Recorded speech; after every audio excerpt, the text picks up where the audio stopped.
13 মে চোখের চিকিৎসার জন্য ব্যাংককে গিয়েছিলেন বিএনপি মহাসচিব মির্জা ফখরুল ইসলাম আলমগীর। শুক্রবার রাতে শাহজালাল আন্তর্জাতিক বিমানবন্দরে নেমেই প্রধান উপদেষ্টার বক্তব্যের প্রতিক্রিয়া ব্যক্ত করলেন। জানালেন, প্রধান উপদেষ্টার বক্তব্যে জাতি হতাশ হয়েছে, বিএনপি যা চেয়েছিল সেটা হয়নি। আমরা সবসময় বলে এসেছি যে আমরা দ্রুত নির্বাচন চাই। প্রফেসর ডক্টর ইউনূস তিনি জাতির উদ্দেশ্যে ভাষণে এপ্রিল মাসের ঘোষণা করেছেন।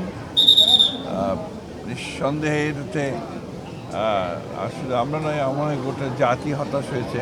মির্জা ফখরুল বলেন, প্রধান উপদেষ্টার ভাষণে ত্রয়োদশ জাতীয় সংসদ নির্বাচন নিয়ে যে ঘোষণা আসছে সে বিষয়ে পার্টি সিদ্ধান্ত নেবে। আশা করেছিলাম যে ডিসেম্বরের মধ্যে নির্বাচনের তারিখ ঘোষণা করা হবে। এই বিষয়ে অফিসিয়াল যে আপনার মন্তব্য সেটা আমাদের পার্টির সিদ্ধান্তের পরে আপনাদেরকে জানানো হবে।